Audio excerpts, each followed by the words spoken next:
علم کا مجھ کو شوق عطا کر خدا،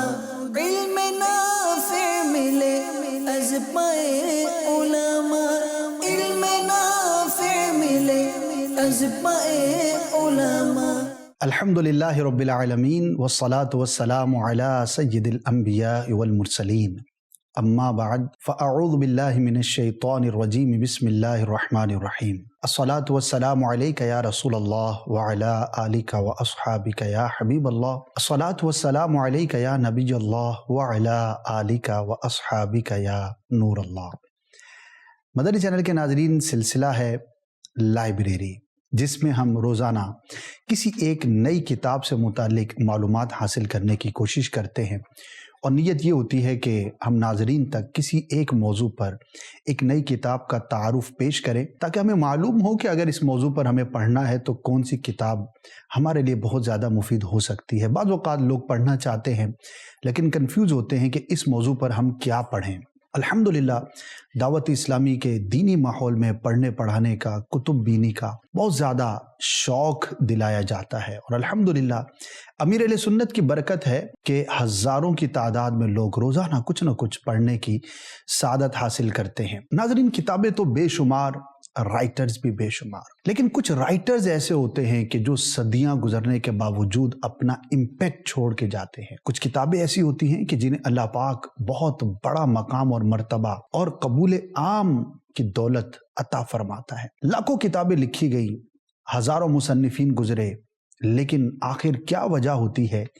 کہ بعض کتابیں ڈومینیٹنگ ہوتی ہیں، پورے معاشرے، پورے علاقے ان کتابوں سے انسپائر ہو کر عمل کی طرف راغب ہوتے ہیں۔ انہی رائٹرز میں سے تاریخ اسلام کی ایک بہت بڑی ہستی کہ شاید جس کو دینی علوم سے تھوڑا بہت بھی شغف ہوگا تو اس کا نام ضرور جانتا ہوگا، اور اس پرسنالٹی کا نام ہے امام محمد بن محمد غزالی رحمۃ اللہ تعالی علیہ، جنہیں دنیا امام غزالی کے نام سے جانتی ہے۔ تصوف میں آپ کو امام کا درجہ حاصل ہے، ہی از دا اتھارٹی۔ آپ کہیں بھی چلے جائیں دنیا میں، نہ صرف بر صغیر پاک و ہند میں بلکہ عرب میں چلے جائیں، آپ افریقہ کا سفر کر لیں، آپ یورپ کا سفر کر لیں، آپ کسی بھی کانٹیننٹ میں چلے جائیں، جس کو بھی تصوف کا شوق ہوگا، امام غزالی کے نام کے بغیر اس کا تصوف شاید ادھورا رہ جائے گا۔ اتنی بڑی پرسنالٹی،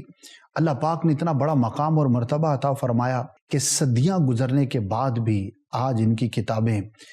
اس طرح عام ہیں جس طرح فی زمانہ کسی نے کوئی زبردست کتاب تحریر کی ہو۔ آپ کی کتابوں سے متعلق امیر اہل سنت دامت برکاتہم العالیہ کا ایک قول میں آپ کے سامنے پیش کرتا ہوں۔ فرماتے ہیں امام غزالی کی کتابیں انسان کو انسان بناتی ہیں، وہ زبردست امپیکٹ ہے، اور ہم نے دیکھا ہے، اور ناظرین میں سے جنہوں نے پڑھا ہوگا وہ بھی پہچانتے ہوں گے کہ امام غزالی کی کتابیں پڑھ کر جو زندگیوں میں انقلاب آیا، اور جس طرح لوگ دین کی طرف، تصوف کی طرف، اللہ کی طرف، عبادت کی طرف، پیارے آقا صلی اللہ تعالی علیہ وسلم کی سنتوں پر عمل کی طرف راغب ہوئے، شاید ہی اس طرح کے رائٹرز ہوں، بڑے کم ہوں گے، شاذ و نادر ہوں گے کہ جن کا اتنا بڑا امپیکٹ ہوگا۔ دوسری بات، امیر علیہ سنت فرماتے ہیں کہ اگر الیاس قادری کی ذات کی ڈیفینیشن آپ کرنا چاہیں اور اس کو دیکھنا چاہیں، یا اس کی تعریف آپ کرنا چاہیں، تعریف ان دا سینس آف ڈیفینیشن، تو میرے اندر آپ کو دو لوگوں کا فیضان بہت زیادہ نظر آئے گا، عقائد و نظریات کے اعتبار سے اور فقہ کے اعتبار سے امام اہل سنت اعلیٰ حضرت رحمۃ اللہ تعالی علیہ، اور دوسرا تصوف کے اعتبار سے امام غزالی رحمۃ اللہ تعالی علیہ کی پرسنالٹی۔ یعنی کہ آپ فرماتے ہیں گویا کہ میری جو بھی پرسنالٹی ہے وہ ان دو بزرگوں کے زیادہ تر فیضان کا مجموعہ ہے۔ اتنی بڑی پرسنالٹی امیر اہل سنت دامت برکاتہم العالیہ، امام غزالی کے بارے میں آپ کا یہ کہنا ہمارے لیے باعث ترغیب ہے کہ یہ کیسی زبردست ان کی پرسنالٹی ہوگی، اور ان کی کتابوں کا پڑھنا ہمارے لیے کس قدر اہم ہوگا۔ تو یہ تو تھوڑا سا رائٹر کا، تھوڑا سا بھی کیا کہیں، آپ کی ذات تو بڑی ملٹی ڈائمینشنل ہے جس کے لیے گھنٹوں درکار ہے، لیکن ایک مختصر سا تعارف۔ آتے ہیں آج کی کتاب کی جانب۔ امام غزالی رحمۃ اللہ تعالی علیہ نے بہت ساری کتابیں لکھی، لیکن ان میں سے بھی بعض کو بڑی شہرت ملی، اور نہ صرف عوام بلکہ علماء، محققین، مدرسین، مصنفین، مؤلفین، بڑے بڑے زبردست اسکالرز نے بھی آپ کی کتابوں سے فیضان حاصل کیا۔ اور آج جس کتاب کی میں آپ کو ترغیب دینا چاہتا ہوں اس کتاب کا نام ہے احیاء العلوم، یعنی یہ وہ کتاب ہے کہ جو گویا کے علوم کو جلا بخشنے والی ہے، زندگی بخشنے والی ہے، اور اس کے اندر بہت سارے علوم پر بات کی گئی، اور اگر مجموعی طور پر ایک ٹاپک دیا جائے تو یہ ایک تصوف کے موضوع پر مبنی کتاب ہے، جس کے اندر امام محمد بن محمد غزالی رحمۃ اللہ تعالی علیہ نے باطن کی صفائی، سنت پر عمل، اللہ پاک کا قرب، معرفت، اپنی پہچان، انسان کا مقصد حیات کیا ہے، مرنے کے بعد کیا ہوگا، یہ دنیا اور جو آگے کی دنیا ہے، ان دونوں کا کمپیریزن، ہمیں اس دنیا کے اندر رہتے ہوئے اگلی دنیا کے لیے کیا کچھ کرنا چاہیے اور کیسے ہم تیاری کر سکتے ہیں، باطنی علوم کیا ہیں، ان سب چیزوں پر مشتمل ایک زبردست کمپیریزن ہے۔ امام محمد بن محمد غزالی رحمۃ اللہ تعالی علیہ کی کتابوں کا اگر ہم مطالعہ کرتے ہیں تو آپ ایک تو بہت لاجیکل چیزوں کو بیان کرتے ہیں، اگرچہ آپ ریاکاری کو بیان کریں اس کو بھی سٹیپس کے اندر آپ نے بیان فرمایا کہ فرسٹ سٹیپ کے اندر اس طرح کی ریاکاری ہو سکتی ہے، اور اگر بندہ اس سے بچ جائے تو اگلے سٹیپ پر یہ نیت خراب ہو سکتی ہے، اس سے بچ جاؤ تو یہ ہو سکتا ہے، اس سے بچ جاؤ تو یہ، یعنی کہ ایک ہی چیز کو بڑے ہی خوبصورت انداز پر اور ڈیفرنٹ سینیریو کے اندر بیان کرنے میں آپ کا کمال ہے۔ آپ رحمت اللہ تعالی علیہ کی کتابوں میں ایک اور بڑی زبردست چیز یہ دیکھنے کو ملتی ہے کہ آپ ایک ہی چیز کے دو پہلو بھی بیان فرماتے ہیں۔ مثال کے طور پر گوشہ نشینی اختیار کرنا کیسا، یعنی کہ مخلوق سے جدا ہو کر گوشہ نشین ہو جانا، تو آپ رحمت اللہ تعالی علیہ اس کے فوائد بھی بیان فرماتے ہیں اور ممکنہ نقصانات بھی بیان فرماتے ہیں، اور پھر اس کا نتیجہ بھی نکالتے ہیں، اور ہر شخص اپنے اعتبار سے غور کرے کہ کیا وہ ان شرائط پر پورا اترتے ہوئے گوشہ نشینی کی سوچ رہا ہے۔ اسی طرح دوستی کا بیان ہے تو امام غزالی رحمۃ اللہ تعالی علیہ دوست کے فضائل، اس کے فوائد اور دوستی کے نقصانات دونوں کو بیان کرتے ہیں۔ اسی طرح اور بہت ساری چیزیں ہیں کہ جن کے اندر دو پہلو ہو سکتے ہیں، تو دونوں پہلوؤں کو بڑا ہی خوبصورت انداز پر آپ بیان فرماتے ہیں۔ امام غزالی رحمۃ اللہ تعالی علیہ کا جو طرز تحریر ہے، آپ کسی بھی ٹاپک پر آیات تحریر فرماتے ہیں، احادیث لکھتے ہیں، پھر بزرگوں کے واقعات لکھتے ہیں، پھر اپنا جو ایکسپیرینس ہوتا ہے وہ شیئر کرتے ہیں، حالات زمانہ کو بہت اچھا بیان کرتے ہیں، یعنی کہ لوگوں کی کیا معاشرت ہے، لوگ کس طرح سے اس ٹاپک سے متعلق سوچتے ہیں۔ اور یقین کریں امام غزالی رحمۃ اللہ تعالی علیہ کا جو لکھنے کا انداز ہے وہ اتنا خوبصورت ہے، تو آپ جب ان کی کتاب پڑھیں گے تو آپ کو ایسا فیل ہوگا گویا کہ آپ امام غزالی رحمۃ اللہ تعالی علیہ کی بارگاہ میں حاضر ہیں اور براہ راست وہ آپ کو سمجھا رہے ہیں۔ یہ جو کنیکٹیویٹی ہے، یہ ایک رائٹر کی جو تصنیف ہوتی ہے اس کا یہ کمال ہوتا ہے کہ وہ اتنا انٹریکٹیو ہو جاتا ہے، اس کی جو کتابت ہے، اس کی جو لکھائی ہے، اس کی جو ایک انٹریکشن والی صورتحال ہے، اس کا بندہ اسیر ہو کے رہ جاتا ہے، اور آپ اتنے خوبصورت انداز پر چیزوں کو کھول کر ایکسپلین کرتے ہیں کہ کمال ہے۔ اس احیاء العلوم شریف میں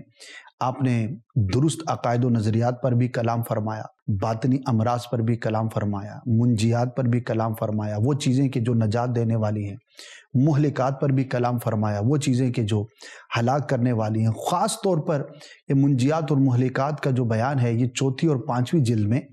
آپ کو زیادہ ملے گا۔ آپ رحمت اللہ تعالی علیہ نے احیاء العلوم شریف میں علم پر جو کلام فرمایا ہے وہ بھی لاجواب کلام ہے، شاید آپ کو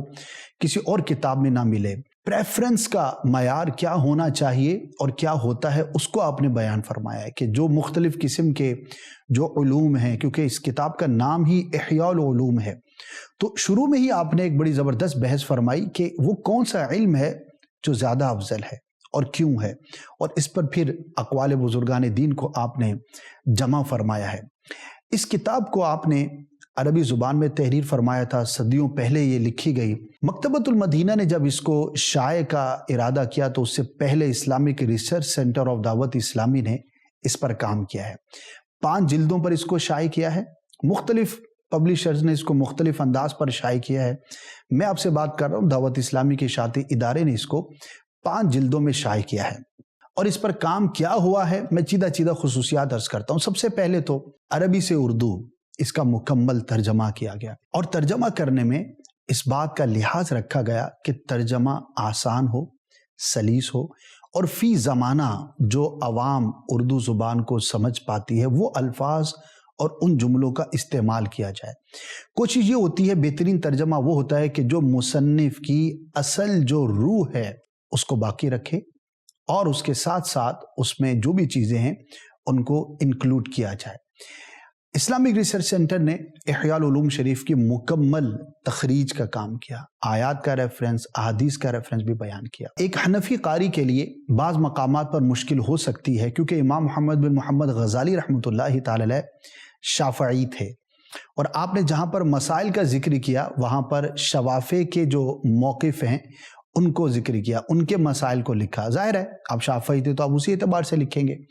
اسلامک ریسرچ سینٹر نے وہاں پر احناف کے جو مسائل ہیں ان کی طرف انڈیکیٹ کر دیا ہے، اور دعوت اسلامی سے یوں کہیے کہ جو وابستہ ہیں دنیا بھر میں ان میں بھی جو ایک بھاری اکثریت ہے وہ احناف کی ہے، اگرچہ شوافع، حنبلی، مالکی اور بھی ہیں، لیکن اس جو فقہ ہے، فقہ حنفی پر عمل کرنے والوں کی بڑی تعداد ہے، تو اس چیز کا اہتمام کیا گیا تاکہ مسائل کے اندر کنفیوژن نہ ہو۔ المدینۃ العلمیہ نے احیاء العلوم شریف میں بعض مقامات پر جہاں مناسب سمجھا یا ضروری سمجھا کہیے حواشی کا بھی اہتمام کیا ہے، کہ بعض ایسی عبارتیں ہوتی ہیں، بعض ایسی چیزیں ہوتی ہیں کہ فی زمانہ لوگوں کا علم، ان کی سینس اور مینٹل اپروچ اتنی اچھی نہیں ہوتی کہ وہ اس کا درست مفہوم سمجھ سکیں، تو جہاں محسوس ہوا کہ یہاں پر غلط فہمی ہو سکتی ہے تو وہاں پر حاشیے میں کچھ نہ کچھ اس کی وضاحت کو تحریر کر دیا گیا۔ اسی طرح سے اقوال بزرگان دین کو ایڈ کیا گیا، کہیں کہیں پر اپنے اکابر جو ہیں، دیگر علماء جو ہیں، ان کے اقوال کے ساتھ بھی اس کتاب کو خوبصورتی بخشی گئی ہے۔ Binding, formation, page setting, paragraphing, یہ تو آپ سمجھتے ہیں کہ مکتبۃ المدینہ سے شائع ہونے والی ہر کتاب کا ایک زبردست طور امتیاز ہوتا ہے جس پر المدینۃ العلمیہ نے کام بھی کیا ہو، تو الحمدللہ اس کی فارمیشن اور سب چیزوں کو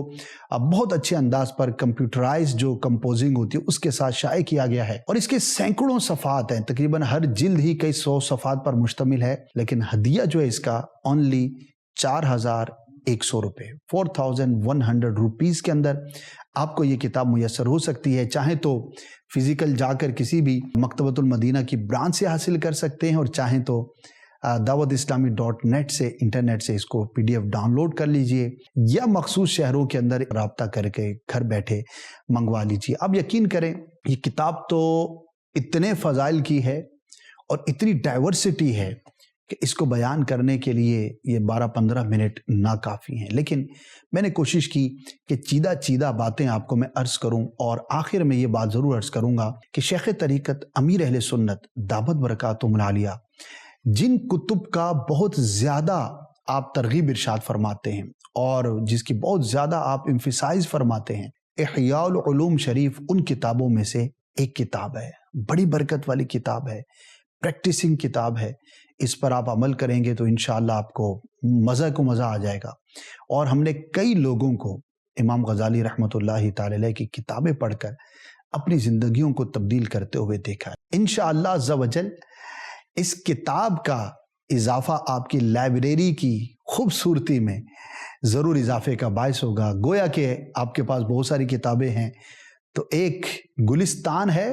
اس میں ایک بڑا ہی خوبصورت پھول احیاء العلوم شریف کی صورت میں بھی ہو سکتا ہے۔ اللہ پاک ہم سب کو اس کتاب کو بھی پڑھنے کی توفیق عطا فرمائے۔ امام غزالی رحمۃ اللہ تعالی علیہ کی قبر انور پر کروڑ رحمتوں کا نزول فرمائے، اور ان کے صدقے ہمیں بھی نیک بننے کی توفیق عطا فرمائے۔ آمین بجاہ النبی الامین صلی اللہ تعالی علیہ وسلم۔ علم کا مجھ کو شوق عطا کر خدا، علم نافع ملے از پائے علماء، علم نافع ملے از پائے علماء۔